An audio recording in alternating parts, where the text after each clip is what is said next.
With a rich history dating back to 1887, the New Dundee Emporium was reinvented by Mark and Danny 17 years ago. But now, trying to pull through the pandemic, these two guys really have their work cut out for them.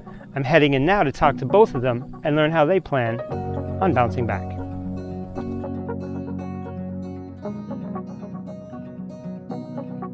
So as a young boy, as a kid, I was coming here to the Emporium, it was called back in, it started in 1971, and Mr. Lewis bought it. He was from Chicago, and then he turned this into the Emporium.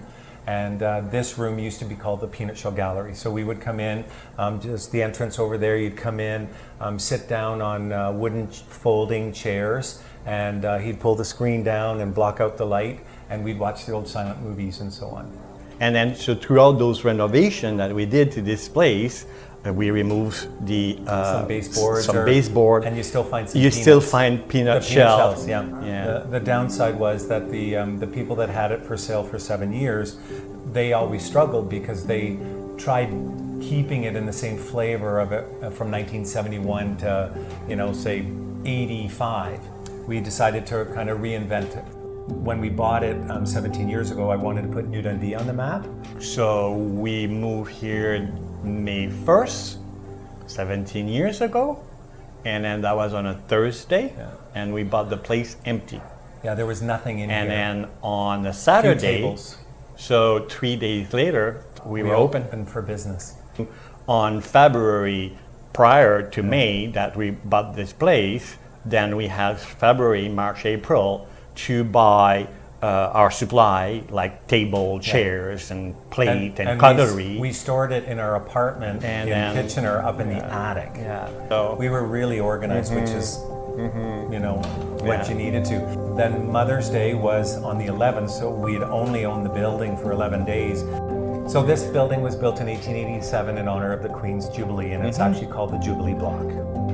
Mr. Betcham built it, and then Mr. Calvin was working for Mr. Clemens, and it was built as a general store. So you would go shopping upstairs on this level and in the basement. So it's one of the very first department stores in the whole region. So this is actually Mr. Calvin and his wife. And to this day, we feel and we see. Yeah, we feel that Mrs. Calvin is still here. Is still here. Her spirit's still here.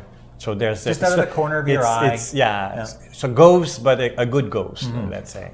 It's not haunted, creepy way, but And I believe that she loved the building more than she loved Mr. Calvin, and that this is her love.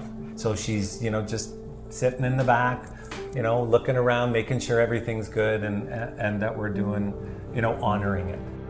Danny's trained French cuisine, so originally came from Montreal to work at Langdon Hall. He was assistant chef there. How I came up with the menu, it was a tea room, so we kept the tea room, but brought it more as a restaurant.